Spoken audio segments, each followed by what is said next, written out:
नमस्कार, one India Hindi में आपका स्वागत है। भारत और चीन के बीच चल रहे तनाव के कम होने की उम्मीद को झटका लगा है।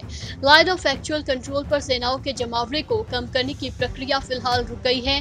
चीन ने सेनाओं को पीछे हटाने के लिए चल रही बातचीत में अड़ंगा डालना शुरू कर दिया है। भारत चीन सीमा पर टकराव को 3 महीने हो चुके हैं। अब गुरुवार को भारत ने चीन से कहा कि डिसएंगेजमेंट और डिसएस्केलेशन की प्रक्रिया को सुनिश्चित करने के लिए गंभीरता से काम करें, जैसा पिछले महीने हुई स्पेशल रिप्रेजेंटेटिव्स वार्ता में दोनों देशों के बीच तय हुआ है।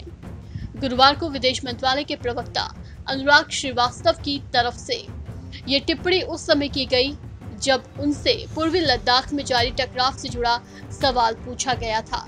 उनका इशारा 5 जुलाई को चीन के विदेशी मंत्री वांग वाई और राष्ट्रीय सुरक्षा सलाहकार अजीत डोभाल के बीच हुई वार्ता की तरफ था। एसआर मैकेनिज्म के तहत हुई इस वार्ता में पूरी तरह से डिसएंगेजमेंट पर सहमति बनी थी। दोनों राजनयिकों ने इस दौरान फोन पर वार्ता की थी। डोभाल और वांग दोनों विशेष प्रतिनिधि हैं। अनुराग श्रीवास्तव ने कहा कि दोनों विशेष प्रतिनिधि इस बात पर राजी हुए थे कि दोनों तरफ से सेनाओं को डिसएंगेजमेंट की पूरी प्रक्रिया फॉलो करनी पड़ेगी और भारत चीन के बॉर्डर वाले इलाकों पर डीएस्केलेशन को द्विपक्षीय समझौतों के तहत पूरा किया जाएगा, जो कि शांति और स्थिरता के साथ ही साथ द्विपक्षीय संबंधों के विकास के लिए भी काफी महत्वपूर्ण है।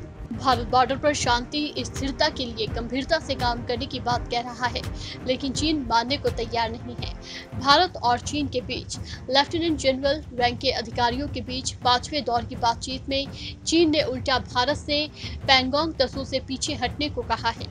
चीन के इस प्रस्ताव को भारत ने ठुकराया। चीन ने भारत से फिंगर 4 से भी पीछे हटने को कहा, जबकि भारत फिंगर 8 तक पेट्रोलिंग किया करता था और भारत फिंगर 8 को एलएसी मानता है। फिंगर 4 एलएसी के इस पार भारत के नियंत्रण वाला क्षेत्र रहा है, लेकिन मई महीने से चीनी सेना फिंगर 4 पर आ चुकी थी। बाद में बातचीत के बाद चीनी सेना फिंगर 5 पर चली गई। भारतीय सेना को अब भी चीनी सेना फिंगर 8 तक पेट्रोलिंग करने के लिए आगे नहीं बढ़ने दे रही है। इस खबर में फिलहाल इतना ही। तमाम अपडेट्स के लिए बने रहिए वन इंडिया के साथ।